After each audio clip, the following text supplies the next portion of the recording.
আজকে আমরা চালু করলাম যেটা ওরাকলের টেকনোলজি এবং তাদের সিকিউরিটি এবং সেই সাপোর্টগুলো আমরা গ্রহণ করছি এবং ওরাকল ক্লাউডের সকল সেবা এবং সুযোগ এবং নিরাপত্তা যে সকল প্রস্তুতির প্রয়োজন হয় সেগুলো সব কিছুই আমাদের দেশের মাটিতে এবং আমাদের নিজস্ব ডেটা সেন্টারে আমরা স্থাপন করেছিলাম এবং সেটি আজকে আনুষ্ঠানিকভাবে আমরা উদ্বোধন করলাম, যেখানে আমরা সরকারের 14টা মন্ত্রণালয়ের বিভিন্ন প্রতিষ্ঠানের ডেটাগুলো, সার্ভিসগুলো, প্ল্যাটফর্মগুলো আমরা এখানে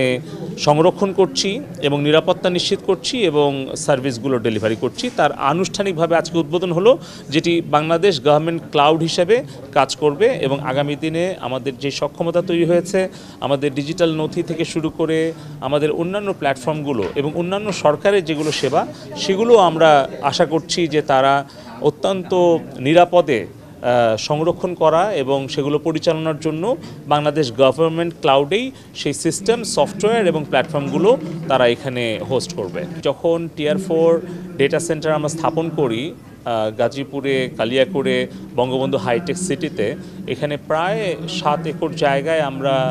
কাজটা শুরু করি। আমরা সেই ডেটা সেন্টারটা আমরা শুরু করেছিলাম জেটটির সাথে এবং সেখানে টিয়ার 4 ডেটা সেন্টারের যে সার্টিফিকেশান সেটি আমরা গ্রহণ করেছিলাম আমেরিকার আপটাইম ইনস্টিটিউটের কাছ থেকে। ফলে একটা চেক অ্যান্ড ব্যালেন্স ছিল, সবসময় আমাদের একটা কৌশলগত অবস্থান ছিল যেন একটা কোম্পানি ডেটা সেন্টার তৈরি করছে একটা দেশের অর্থায়নে, কিন্তু আরেকটা দেশের সার্টিফিকেশন ইনস্টিটিউট তারা যখন সার্টিফিকেটটা নিশ্চিত করবে তখন সেটা চেক অ্যান্ড ব্যালেন্স হবে, যাতে গুণগত মান এবং সব কিছু যেন ভালোভাবে আমরা বুঝে নিতে পারি। তো আমরা সেটা সফলভাবে করেছিলাম।